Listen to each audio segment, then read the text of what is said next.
의료와 관련된 다양한 이슈들에 대해서 기독교 윤리적으로 어떻게 우리가 볼 것인가에 대해서 같이 생각해 보도록 하겠습니다.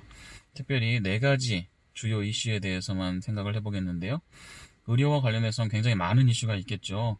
하지만 컨트라셉션, 피임, 그리고 어보션, 낙태, 그 다음에 New Reproductive Technologies, 의료기술의 발전으로 인해서 다양한 방식으로 아기를 만들어낼 수 있는 그런 방법인데 그것에 대해서 한번 생각해보고 그 다음에 죽음과 관련된 의료 이슈에 대해서 생각해 보겠습니다. 의료 윤리에 대한 기독교 윤리적인 근거에 대해서 먼저 생각을 해보겠습니다. 의료 윤리, 의료와 관련된 다양한 이슈들이 있는데요. 자료들을 쭉 살펴보니까 기독교 윤리적인 근거를 이와 같이 정리를 좀 해볼 수 있을 것 같습니다. 그래서 자세한 이슈들에 들어가기에 앞서서 기독교 윤리적인 근거를 조금 정리를 하고 그 다음에 이슈들에 대해서 들어가면 어떨까 하는 생각에 먼저 정리를 해보았습니다. 의료 윤리 이슈의 특징이 있습니다. 그것은 뭐냐면 최근에 의료기술의 여러 가지 발전과 또 최첨단화된 과학기술 그리고 그런 과학기술에 대한 적용으로 인해서 이러한 이슈들이 기본적으로 성경에서 그와 어떤 정확한 또 직접적으로 관련되는 그런 사례들을 발견하기가 어렵다라는 것이죠. 그래서 성경적으로 간접적으로 관련되어 있는 근거를 찾을 수는 있지만 기본 원리는 찾을 수 있지만 예를 들어 생명 존중이라든지 그런 기본적인 원리는 찾을 수 있지만 매우 구체적인 관련된 지침을 찾기에는 어려움이 있습니다. 그래서 의료기술의 발전과 최첨단화 때문에 우리에게 적용되기도 하고 또 우리 삶에 영향을 줄 수도 있는 다양한 이슈들이 있습니다. 그래서 그런 이슈들에 대해서 우리가 기독교인으로서 또 기독교적인 관점에서 어떻게 이해하고 판단할 것인가. 그것은 굉장히 어떻게 보면 어려운 그런 문제라고 볼 수가 있겠습니다. 그러면 성경적 근거가 부족하다고 했을 때 우리는 그럼 어떠한 근거를 찾을 수 있을까요? 의료윤리와 관련된 많은 논의들을 살펴보았더니 대체적으로 3가지의 근거가 발견되는 것 같습니다. 첫 번째로 성경적 근거입니다. 성경적 근거, 방금 말씀드린 대로 기본적인 원리들이 발견이 됩니다. 예를 들어 10계명에서 살인을 금지하셨던 것, 그리고 신성모독을 금지하셨던 것. 이와 같은 내용이 어떻게 적용되는지에 대해서는 잠시 후에 각 이슈들을 살펴보면서 더 자세히 살펴보겠습니다. 또한 기본적인 생명 존중과 관련된 내용들, 그리고 예수님께서 공생애 동안 하셨던 사역의 많은 부분이 치료하시는 사역이시죠. 그래서 병든 자를 고치고 하시는 그런 치유 사역, 이런 것들을 통해서 의료가 굉장히 중요한 영역이다라는 것을 우리가 알 수가 있는데 아까 말씀드린 것처럼 최근에 이제 기술의 발전으로 인해서 바로 적용할 수 있는 그런 성경적인 내용을 찾기는 좀 어렵다는 것이죠. 그래서 우리가 적용할 수밖에 없는 추가적인 근거로서 일단 신학적 근거가 있겠습니다. 예를 들어 이마고 데이 하나님의 형상으로 우리가 지음을 받았다라고 하는 점은 이제 신학적인 근거가 되는 것이죠. 그 다음에 인간의 이성의 가치, 즉 하나님께서 우리에게 주신 이성, 그 이성을 우리가 활용한다라고 했을 때 그것은 가치로운 일이 아닌가라고 하는 그런 철학적인 근거가 있겠습니다. 또 잠시 후에 각 이슈를 살펴보면서 계속 나오겠지만 여기에서 이제 보시면 또한 윤리적인 판단을 할 때 비단 의료 윤리뿐 아니라 다른 윤리적인 상황에도 적용될 수 있는 판단의 방식입니다만은 또 rule of double effect, 이중 효과의 법칙이라는 것인데 이것은 뭐냐면 어떠한 사안을 고려함에 있어서 그것이 우리에게 가져다주는 좋은 효과가 있을 수 있겠죠. good effects가 있을 수가 있겠고 bad effects, 부정적인 효과가 있을 수 있겠습니다.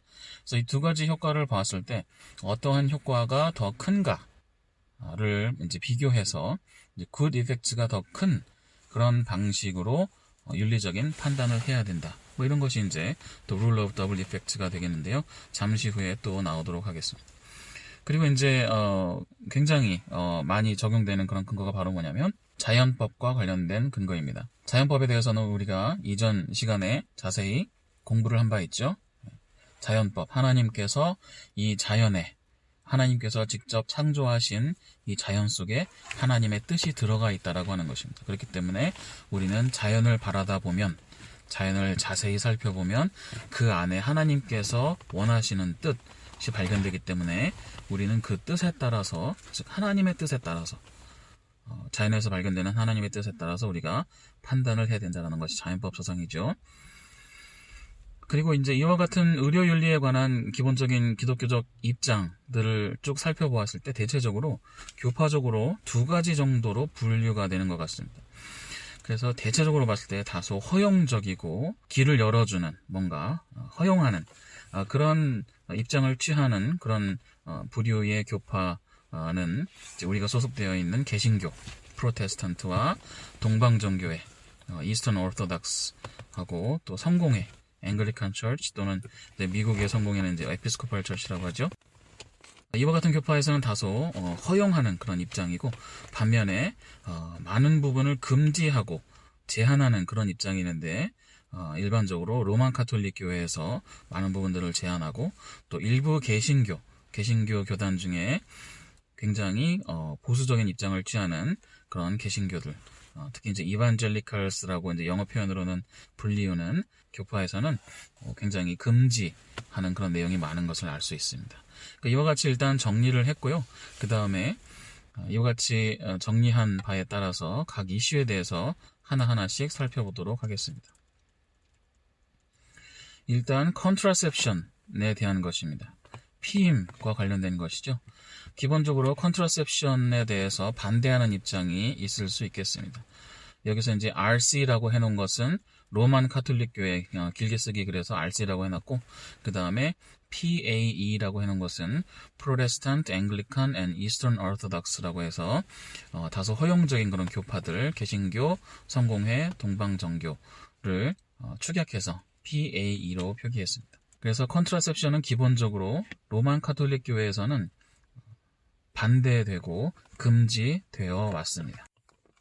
인간 사회의 합리적인 그런 부분을 강조하고 또 성경으로 돌아가야 될 것을 강조하였던 1960년대 제2바티칸 공의회에서 이와 같은 컨트라셉션을 비롯한 여러 가지 의료윤리 관련된 이슈들이 다소 허용되지 않을까 하는 기대가 있었습니다만은 로만 카톨릭 교회에서는 여전히 이런 부분들을 금지하고 있습니다.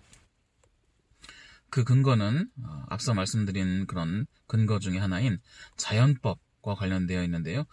자연을 보면, 하나님께서 창조하신 그 자연의 질서를 보면 피임을 하는 것은 그 질서에 맞지 않고 오히려 창조의 질서를 막는 것, 역행하는 것이기 때문에 그것은 금지되어야 한다라고 하는 입장으로 볼 수가 있는 것이죠. 더 나아가서 스테릴라이제이션이라고 되어 있습니다만 이것은 기본적으로 수술을 통해서 남성 또는 여성에게 있어서 임신이 되지 않도록 하는 그런 수술들이 있잖아요. 그러한 수술도 로만 카톨릭 교회에서는 금지되고 있습니다. 마찬가지 이유가 되겠죠. 자연법을 통해서 드러난 하나님의 창조 섭리, 하나님의 뜻을 어기는 것이다 라고 볼 수 있기 때문에 이와 같은 스테릴라이제이션도 금지되고 있습니다. 그리고 또 한 가지 더 나아가서 이와 같이 피임이라든지 생명을 막는, 생명이 생겨나는 것을 막는 그런 것들을 허용하게 되면 점점점 이 세상은 the culture of death, 죽음을 만들어내는 문화, 그런 문화로 나아가게 될 것이다. 그렇기 때문에 생명을 적극 권장하는 세상으로 나아가야지, 그런 문화로 나아가야지 죽음을 권장하는 그런 문화로 나아가서는 안 된다라는 기본적인 입장을 계속 유지하고 있는 것입니다. 그리고 컨트라셉션을 반대하는 일부 개신교 교파도 있는데요. 이와 같은 경우는 자연법 사상에 근거한 그런 반대라기보다는 어떻게 보면 조금 신앙적이고 또 신학적인 그런 근거라고 볼 수가 있는데, 기본적으로 피임이라고 하는 것은 하나님의 창조 섭리에 대한 불신이 있는 것이고, 또 자녀 양육을 피하고자 하는 어떤 그 결혼한 부부의 이기적인 마음, 이런 것 때문에 피임을 하는 것이기 때문에 피임은 기본적으로 반대한다라고 윤리적인 입장을 보여주는 그런 교파들이 있습니다. 이러한 컨트라셉션과 관련해서 고려해야 될 사항이 몇 가지가 있는데요. 이익 추구에 갈등이 발생하는 것이죠. 예를 들어 번성하고 생식하고 자녀를 출산해야 될 그런 부분과, 그리고 자녀를 길러내야 하는 데서 오는 그런 부담들, 그 사이가 갈등이 되는 것이죠. 자녀를 낳아야 하는 그런 부분과 자녀를 낳는 부분과 또 자녀를 기르는 부분이 서로 충돌할 수 있다라고 하는 것입니다. 특히 자녀를 기르는데 많은 비용이 필요한 경우, 그런 예를 들어 한국 같은 경우는 비용이 많이 든다고 하죠. 또 가정 형편에 따라서 업브링잉이 굉장히 어려울 수 있습니다. 이런 경우에 이제 이익 추구의 갈등이 발생하는 것입니다. 또 기본적으로 남녀의 이성 관계의 본질은 생식과 번성을 위한 것인가? 아니면 남녀 사이의 인간 대 인간으로서 서로의 사랑하는 관계, 인간 간의 관계, 이것이 더 중요한 것인가? 우리가 생각해보지 않을 수 없는 것입니다. 남녀가 만났다고 했을 때 그것은 자연법적으로 봤을 때도 남녀가 만난 것은 반드시 생식하고 번성하기 위한 것인가? 아니면 하나님께서 또한 허락하신 그런 관계성을 추구하기 위한 것인가? 이것에 대한 답변에 따라서 우리가 또한 컨트라셉션을 반대할지 찬성할지에 대해서 판단할 수 있을 것입니다. 또한 책임 있는 패런트훗, 아이를 너무 많이 낳게 되면 제한된 그런 양육의 그런 환경에 있는 경우엔 어려울 수 있겠죠. 아이가 너무 많이 생겨버리면 책임 있게 양육하는 것이 어려울 수 있을 것입니다. 그래서 이와 같은 부분도 고려를 해야 된다는 것이죠. 그리고 또 한 가지 이슈는 결혼의 안정성. 이제 그 책임 있는 패런트ಹು드하고 관련되어 있는 문제입니다만은 안정적인 결혼과 자녀를 출산해서 생식과 번성을 추구하는 것. 그 둘 중에 우리가 무엇을 추구할 것인가? 결혼이라고 하는 것은 과연 그 중요한 목적이 자녀 출산과 양육인가? 아니면 아름다운 뭔가 안정적인 책임 있는 그런 부모가 되고 그런 가정을 만드는 것인가? 이것들 사이에서 우리가 판단을 해볼 수 있다는 것입니다. 그 다음 이슈로 어볼션에 대해서 생각해 보겠습니다. 어볼션, 낙태죠. 낙태와 관련하여 기독교적인 입장으로 우리가 어떻게 생각을 해볼 것인가? 일단 낙태와 관련돼서는 태아를 무엇으로 볼 것인가? 이것이 굉장히 근본적인 이슈가 되겠습니다. 태아를 무엇으로 볼 것인가에 대해서는 세 가지 입장이 있을 수 있겠는데요. 첫 번째로 mere tissue, 그냥 단순한 세포 덩어리 정도로만 보는 그런 견해가 있을 수 있겠고, 근데 사실은 이런 그 mere tissue로 보는 견해는 많지 않다고 볼 수 있겠죠. 기본적으로 특히 생명을 존중하는 기독교적인 입장에서는 mere tissue로 보는 그런 견해는 거의 없다라고 볼 수 있겠습니다. 그럼 기독교적인 입장에서는 태아를 과연 무엇으로 보는 것인가? 대체적으로 potential human life로 보는 견해와 full human life로 보는 견해로 나눠진다고 볼 수 있겠습니다. potential human life라고 하는 것은 인간의 생명이지만 인간의 생명을 펼쳐나갈 그런 잠재성이 있는 그런 생명, 잠재적 인간 생명으로 본다는 것이죠. 그래서 개신교와 성공회와 동방정교회에서는 어볼션 그 자체는 잘못된 것이지만, 왜냐하면 potential human life를 이제 죽이는 것이니까 그 자체는 잘못되었지만 도덕적인 합리화가 가능한 경우들이 있다는 것입니다. 예를 들어 임신한 여성이 건강이 매우 좋지 않은 경우, 예를 들어 임신을 계속하게 되면 임신한 여성의 생명이 위협받는 그런 건강 상태에 있을 수도 있는 것이죠. 또는 이제 레이비나 인세스트 등의 이제 그런 과정들을 통해서 원하지 않는 임신이 이루어진 경우, 그런 경우에 이제 여성이 임신을 한 것 자체가 굉장히 여성으로서는 견디기 힘든 그런 일이 되는 것이죠. 또한 태아의 유전적 조건, 요즘에 이제 또 행해지는 그런 부분인데요. 태아가 조금 이상하다고 싶으면 초음파 등으로 태아를 이제 먼저 검사를 해본 다음에 뭔가 좀 이상하다 싶으면 유전자 검사를 하는 경우도 있지 않습니까? 이런 경우에 예를 들어 유전적 조사 결과가 굉장히 나쁘게 나왔다.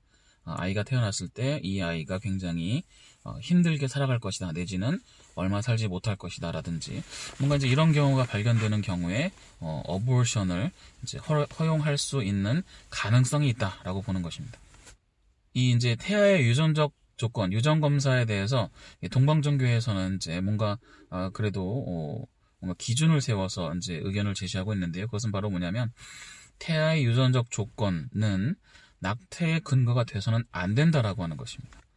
태어날 아기가 유전적으로 여러 가지 결함이 있다고 하더라도 그것 때문에 아이를 죽여서는 안 된다는 것이죠. 그래서 태아의 유전적 조건은 그것을 미리 알아서 부모가 그 아이를 어떻게 더 잘 도와주고 어떻게 잘 치료해주고 할 것인지 그 양육 준비의 자료로 사용해야 하지 그것을 낙태 근거로 사용해서는 안 된다라고 하는 조금 요 이슈에 관해서는 다른 의견을 동방정교회에서는 보여주고 있는 것입니다. 반면에 로만 카톨릭 교회에서는 태아가 잉태된 그 순간부터 바로 full human이다. 완전한 생명체다. 라고 보고 있습니다. 그렇기 때문에 로만 카톨릭 교회에서는 어보션을 완전히 금지하고 있습니다. 낙태를 완전히 금지하고 있는 것이죠. 그래서 이와 관련해서 우리가 고려해 볼 사항은 실제적으로 그 의료적으로 봤을 때 잉태된 이후에 14일 이전의 기간에는 여전히 분화가 가능하고 예를 들어 이 세포가 하나이지만 이것이 2개 또는 3개가 돼서 두 쌍둥이, 세 쌍둥이로 분화될 수도 있고 그런 여지가 있다는 것이죠. 그러니까 아직 그 단위가 완성되지 않았다고 하는 것입니다. 14일 전에는. 그리고 척추가 되는 그 어떤 그 줄 모양이 겨우 생겨나려고 한다고 합니다. 14일 정도 그 기간까지는.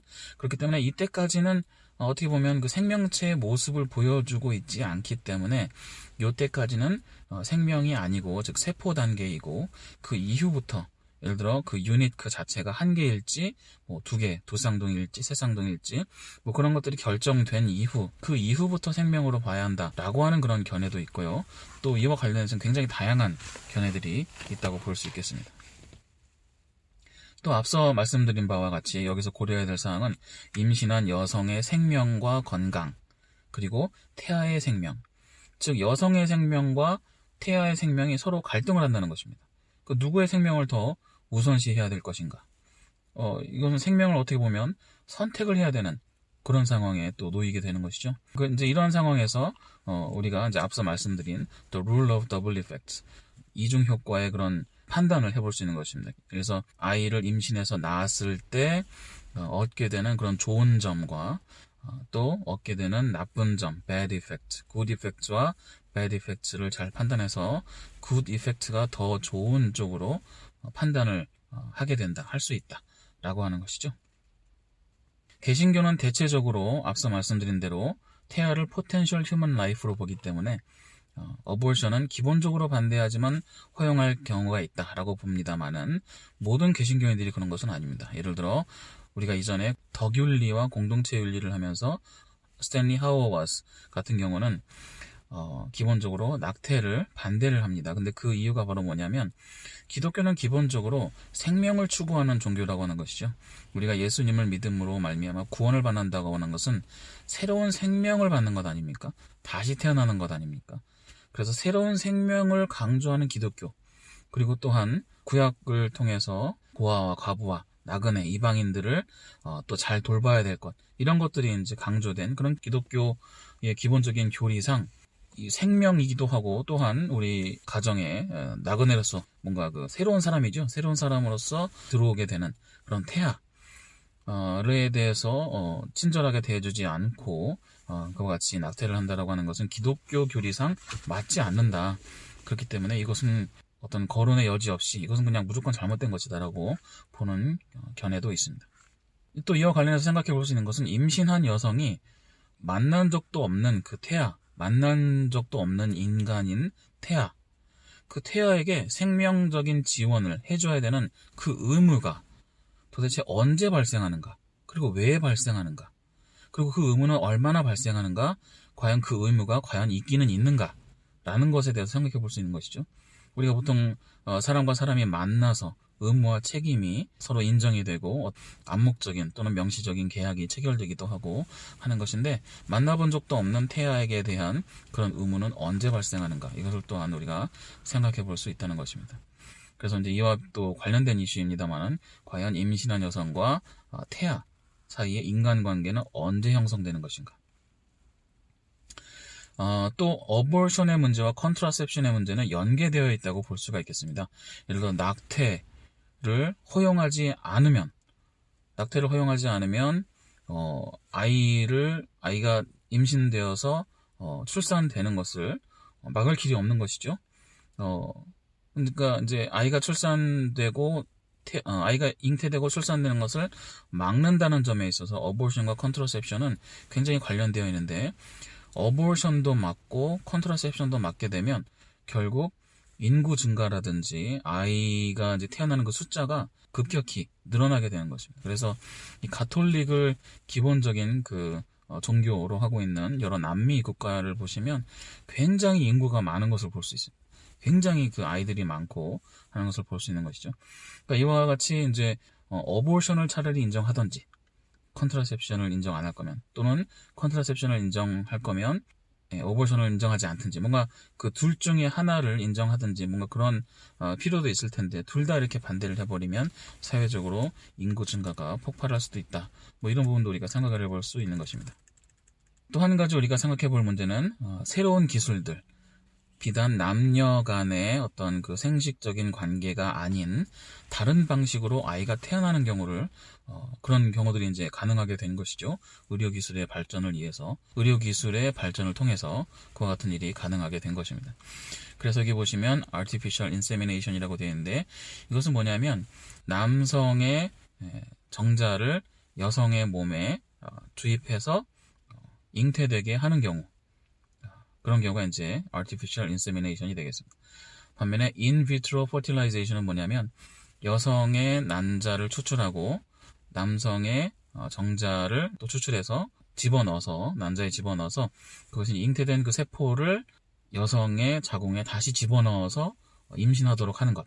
그것이 이제 in vitro fertilization이 되겠고, 이제 클로닝은 이제 완전히 자란 인간 성인의 몸에서 체세포 같은 것을 떼어내다가 그냥 복제하는 것이죠. 그러니까 이거는 그야말로 진짜 어떤 생식기관하고 아예 상관이 없는, 난자 정자하고 아무런 상관이 없는 그런 인간 복제가 되겠습니다. 그러니까 이와 같은 일들이 가능하게 된다는 것이죠. 그래서 이와 같은 기술들을 일부 허용하는 입장이 있을 수 있겠습니다. 이제 클로닝 같은 경우는 굉장히 너무 극단적인 이슈이기 때문에 이것까지 찬성한다고 보기는 어렵지만, 기본적으로 앞서 말씀드린 artificial insemination이나 in vitro fertilization 같은 경우는 찬성하는 그런 경우가 있겠는데요. 예를 들어 개신교나 성공회나 동방정교에서는 대체적으로 허용하고 찬성하는 그런 입장입니다. 인간이 하나님께서 허락하신 그 자연에 대한 컨트롤, 그것을 허락할 필요가 있다는 것이죠. 그리고 또한 무엇보다 결혼에 있어서, 그리고 가정에 있어서 사랑의 관계가 굉장히 중요한데, 아이를 얻음으로 인해서 그 사랑이 더욱 배가 되고 가정이 온전히 서가는 그런 것들을 허락할 필요가 있다. 그런 것들을 추구할 필요가 있다. 라고 보는 것입니다.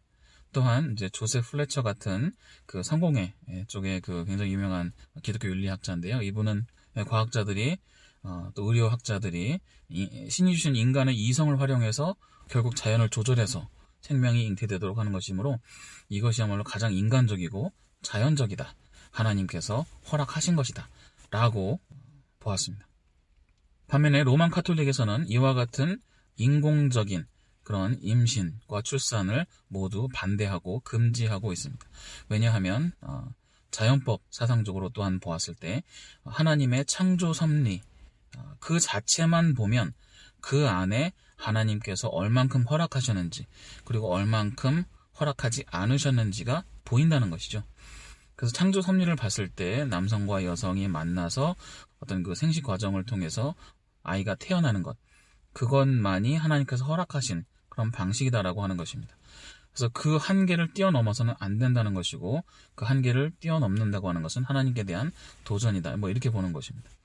그래서 이제 infertility, 불임이죠. 자녀가 생기지 않는 경우. 그런 경우는 그럼 어떻게 해야 될 것인가? 그런 경우는 로만 카톨릭에서는 어쩔 수 없이 견뎌야 되는 것, 이제 그런 것으로 보고 있는 것입니다. 이와 관련해서 고려해야 될 사항은 우리가 자녀를 무엇으로 볼 것인가?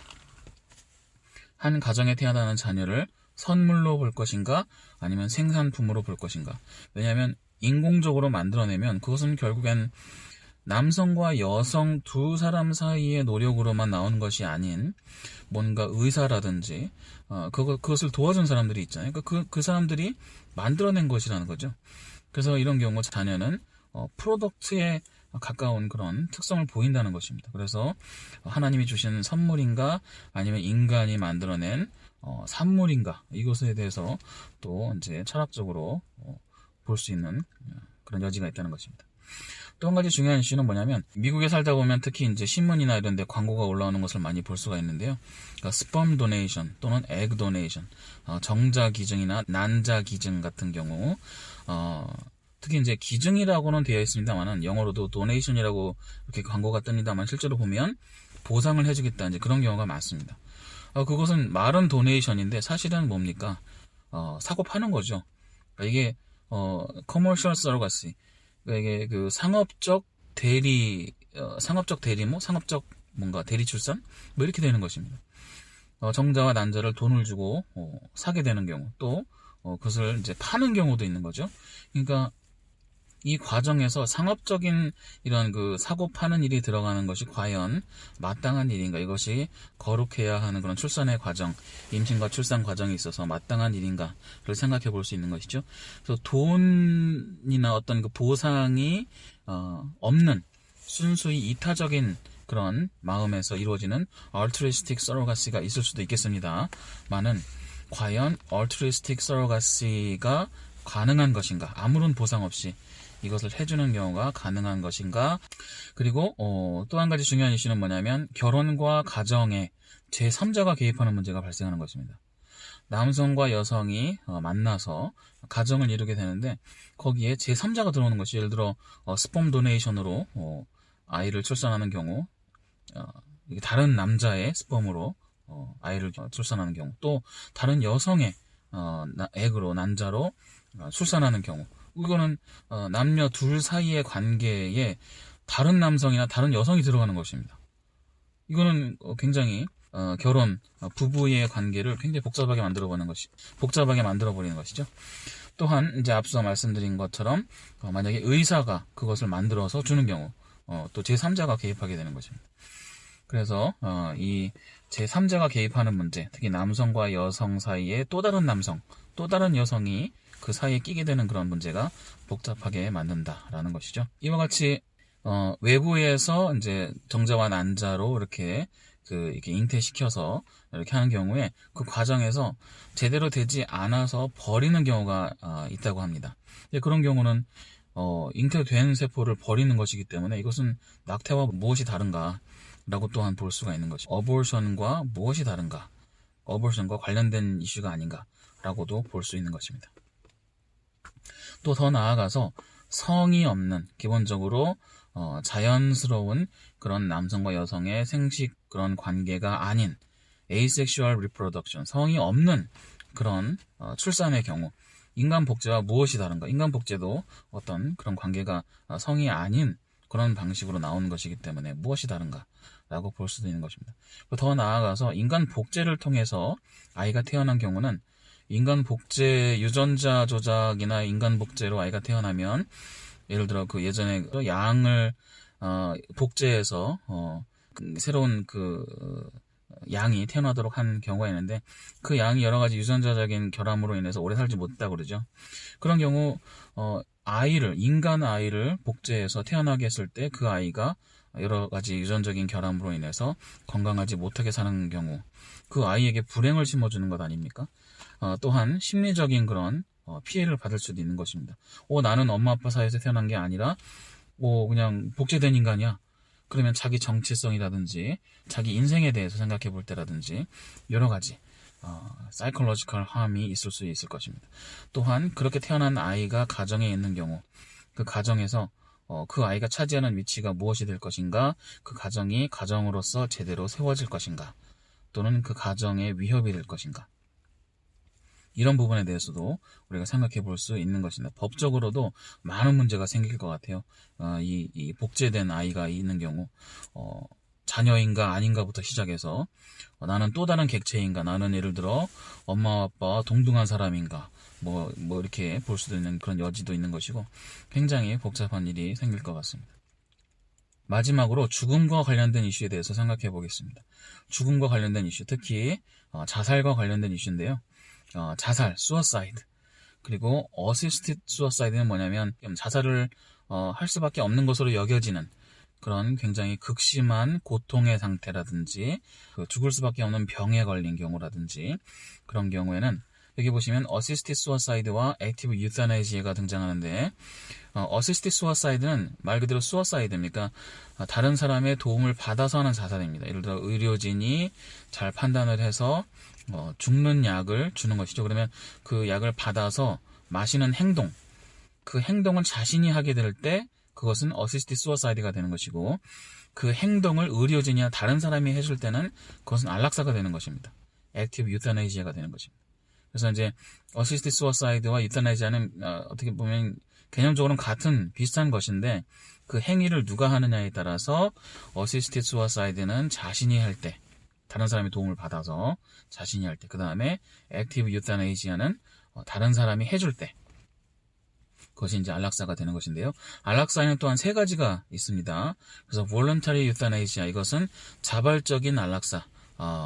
나의 어떤 그 고통이 너무 극심하고 그래서 그 죽기를 희망하는 그 희망이 명시적으로 표현되었을 때 그때는 이제 voluntary euthanasia라고 하고 non-voluntary라고 하는 것은 그런 의사를 표현할 수 없을 때 예를 들어 식물 인간이라든지 그런 상황은 의사를 표현할 수 없지 않습니까? 그래서 그럴 때는 의사 표현이 없는 경우 의사 표현이 없는데 안락사를 하는 경우는 non-voluntary euthanasia라고 합니다.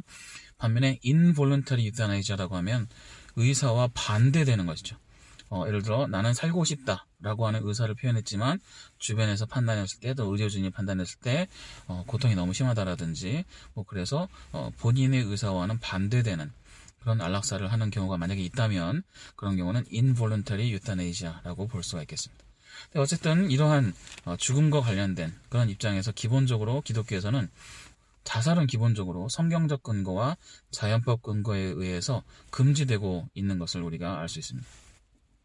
이제 그 근거를 세부적으로 들여다보면 하나님의 이미지로 창조된 인간이기 때문에 하나님의 이미지를 함부로 훼손할 수 없다는 것이죠. 하나님의 이미지가 우리 안에 심겨져 있기 때문에 우리가 우리를 훼손하면 하나님의 이미지를 훼손하는 것입니다. 그렇기 때문에 할 수가 없는 것이고 또한 하나님께서 생명을 주셨는데 그것을 우리가 마음대로 뺏는다고 하는 것은 하나님의 권위에 대해서 도전하는 것이죠.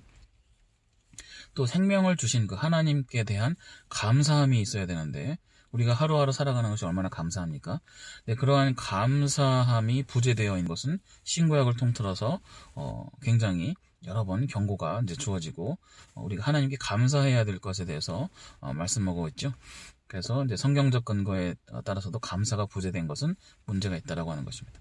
또한 하나님께 대한 믿음, 신뢰가 부재한 것, 이것은 또한 우리 기독교 신앙적으로 봤을 때 굉장히 큰 문제라고 볼 수가 있는 것이죠. 삶이 얼마나 고통스럽고 한계가 있고 아픔이 있다고 할지라도 결국 하나님께서 이끌어 주시고 더 좋은 길로, 더 좋은 환경으로 하나님께서 보실 때 가장 최고의 타이밍에 하나님께서 인도해 주실 것을 믿고 견디는 것, 참는 것, 인내하는 것, 그것이 이제 성경을 통해서 일관적으로 강조되는 그런 부분이죠. 하나님께 대한 완전한 신뢰가 중요한데 자살을 한다라고 하는 것은 앞으로 어떤 인생이 펼쳐질지도 모르는 상황에서 자기가 판단해 버리는 것입니다. 그렇기 때문에 하나님에 대한 신뢰가 없는 것이죠. 그렇기 때문에 기독교적으로 봤을 때는 마땅하지 않은 것입니다. 또한 궁극적으로 구원해 주실 것과 새로운 생명에 대해서 그 길을 열어주신 하나님에 대한 믿음이 없는 것, 이런 것들이 이제 문제가 되는 것이죠. 그러니까 자살을 했다라고 하는 것은 이런 것들이 없는 것입니다. 그렇기 때문에 기독교에서는 기본적으로 자살은 반대하고 있는 것입니다. 이와 관련해서 과연 그럼 생명이란 무엇인가를 생각해 볼 수 있는 것입니다. 생명이란 무엇인가? 하나님께서 우리를 창조하시고 생명을 주셨다고 하는 것은 무엇인가? 이것을 두 가지 관점에서 볼 수 있겠는데요. 일단 property relationship, 하나님과 인간의 관계는 뭔가 사물과 관련된, 사물의 특징과 관련된 그런 관계로 이해가 되는 경우가 있는데, 예를 들어 하나님의 이미지다, 이미지라고 하는 그런 뭔가 사물의 특징, 그리고 하나님의 성전이다, 하나님의 만드신 바다, 또 우리에게 맡기셨다, 자연들을 맡기셨다라고 하는 그런 우리가 이제 빚진 자다, 하나님께 뭔가 그런 사물과 관련된 그런 관계로 이해하는 경우가 있을 수 있겠고, 또 생명을 주신 것을 하나님과 어떤 그 인간적인 그런 관계, 하나님께서 우리에게 역할을 맡기신 관계, 이것으로 볼 수도 있는 것이죠. 예를 들어 우리는 하나님의 자녀다, 하나님의 파수꾼이다, 하나님의 서번트다, 또 하나님께서 맡기신 자다, 뭐 이런 그런 이제 그 역할적인 그런 관계에서 생명을 바라볼 수 있을 것입니다. 그래서 하나님께서 주신 이 생명이라고 하는 것은 선물이라고 볼 수가 있는데요. 하나님께서 주신 선물이기 때문에 우리가 또한 감사하는 것이죠. 근데 이 생명, 선물로서의 생명, 근데 이 선물을 만약에 받은 사람은 그 선물에 대해서 그럼 아무것도 할 수 없는 것인가? 아니면 무엇을 할 수 있는 것인가? 이것은 이제 우리가 또 철학적으로 생각해 볼 수 있는 것입니다. 만약 그 받은 선물에 흠이 있다면 그 선물을 우리가 버릴 수 있는 것인가? 선물을 고칠 수 있는 것인가? 이제 여기서는 이제 죽음과 관련된 이슈니까 선물을 버리는 그런 비유가 이제 적합하겠죠. 또 만약에 그 선물을 받았는데 남이 어떤 우리에게 선물을 줬는데 그 선물이 나에게 고통과 피해를 준다면 그 선물을 버려도 되는가? 뭐 이런 이제 이슈가 되는 것이죠. 특히 이제 그 고통을 우리가 어느 수준까지 볼 것인가도 굉장히 중요한 이슈가 되겠습니다. 그래서 그 고통의 측정이 중요한 이슈가 되는 것이죠. 그래서 그 휴먼 서퍼링을 우리가 어떻게 어세스할 수 있는 것인가? 어세스했을 때 정말 살기 힘들다.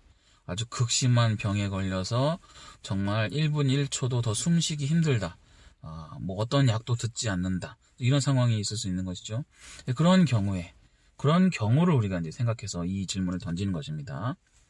우리가 일상적으로 살아가는 건 삶의 어려움, 그런 것에 대해서 이런 질문을 던지는 것이 아니라 정말 극심한 고통, 정말 견딜 수 없는 고통, 누구나 봐도 견딜 수 없는 고통, 그런 것에 대해서 이제 이런 이야기를 하는 것입니다. 그래서 이와 관련해서 이제 고려해야 될 사항이 있는데요. 기본적으로 이제 어떤 환자가 있다, 아주 극심한 고통에 있는 환자가 있다라고 했을 때 그런 환자들의 경우 이제 ordinary treatment와 extraordinary treatment 두 가지를 구분할 수 있습니다. ordinary treatment는 뭐냐면 상식적인 그런 어떤 선에서 받는 치료라고 보시면 되겠습니다. 반면에 extraordinary treatment라고 하는 것은 상식을 뛰어넘는, 예를 들어 내가 가지고 있는 여러 가지 재산이라든지 여러 가지 뭐 환경에 더 나아가서 너무나 나에게 큰 부담을 주는 그런 어떤 치료라든지, 더 이상 치료를 받을 수 없는 상황인데 더 치료를 받아야 한다라든지, 또는 극단적인 어떤 치료법이라든지 뭐 이런 것들이 이제 extraordinary treatment가 되겠는데요. 로만 카톨릭에서는 상식선에서 받을 수 있는 의료를 거부하면 그것은 자살로 보기 때문에 금지하는 것입니다. 하지만 상식선에서 넘어서서 예를 들어 돈이 없는데 너무 비용이 많이 들다든지, 또는 뭐 뇌사 상태에 있는데 식물인간 상태에 있는데 뭐 10년 동안 있었는데 더 이상 깨어나지 않는데 뭐 그것을 서포트하는 가정에 뭐 돈이 부족하다든지, 뭐 그래서 이제 더 extraordinary, 더 뛰어넘어야 되는데 그것을 이제 포기하는 경우, 그런 경우는 이제 자살이 아니기 때문에 또 이제 그런 경우는 extraordinary treatment를 포기하는 것이기 때문에 그런 경우는 제한적으로 허용할 수 있다라고 보는 것이죠. 그리고 이제 그 기본적으로 개신교에서도 비슷한 입장인데요. 상황마다, 사람마다 너무 다르기 때문에 The Rule of Double Effect 원칙에 따라서 Good Effect가 더 많은 쪽으로 판단을 해야 된다라고 하는 것입니다. 그리고 또한 이제 앞서서 살펴본 것처럼 고통을 측정하는 것, 또한 삶의 질을 측정하는 것, 또 Quality of Life, 내 삶의 질이 어떠한가 를 판단하는 것이 굉장히 중요한데, 하나님께서 주신 생명으로서 absolute quality, 하나님께서 주신 생명은 절대적으로 퀄리티가 있다, 가치롭다 라고 볼 수가 있겠지만, 반면에 극심한 고통에 있는 경우는 conditional quality가 있을 수 있겠죠. 내 삶에 대한 퀄리티가 조건적으로 변화되는 경우, 그런 경우에 어떻게 판단할 것인가, 그런 문제가 있는 것입니다.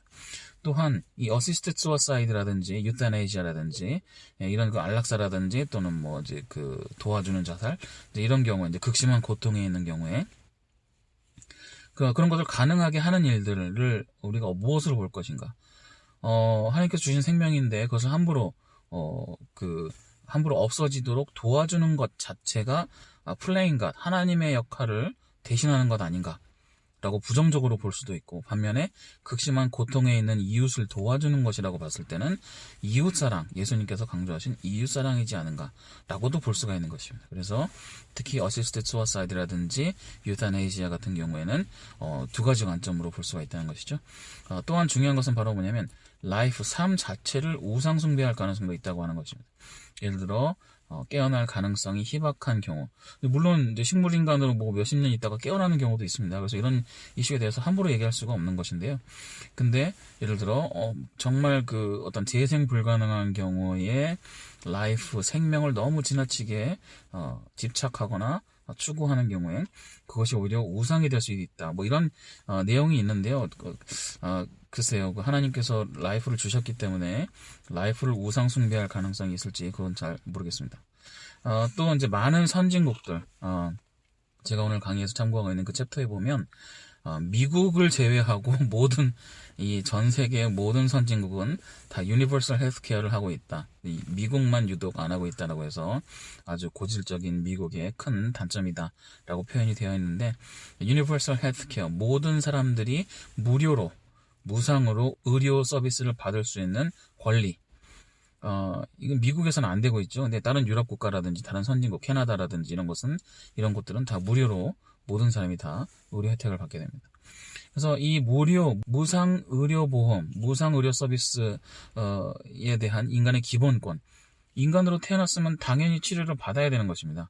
우리가 미국에 살고 있기 때문에 이게 당연하지 않게 생각될 수도 있는데요. 인간으로 태어났으면 당연히 예를 들어 아프면 약을 받을 수 있어야 되는 것이죠. 그게 이제 모든 선진국들에서 추구하고 있는 그런 무상 의료가 되는 것입니다. 근데 이것은 방금 우리가 살펴본 죽음의 이슈와 굉장히 직결되어 있습니다. 왜냐?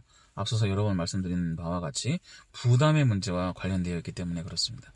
그래서 뇌세 상태에 있는 사람을 그 가족이 계속 서포트해야 되는 것이죠. 계속 그 비용을 내야 되는 것입니다. 그렇기 때문에 거기에 이제 죽음의 이슈가 들어가는 것입니다. 만약에 유니버설 헬스케어가 가능한 경우에는 그런 문제가 이제 큰 문제가 되지 않을 수 있지만, 이제 그 미국이라든지 이런 특수한 상황의 경우는 죽음을 선택할 수밖에 없는 그런 상황이 발견되는 것입니다. 그래서 이 유니버설 헬스케어도 이와 관련되어 있다라고 볼 수 있겠습니다.